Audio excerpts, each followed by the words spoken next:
In this video, I'm going to show you how to pair a WES3 unit with the control panel. This process applies to any other devices in the WES3 network as well. Let's get started. First, ensure your unit is powered on. To do this, hold down A and press B 3 times in quick succession.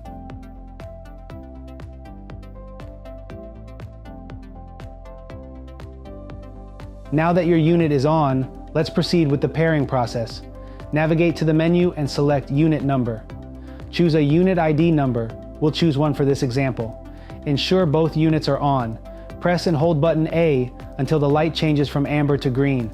And that's it, you're all set.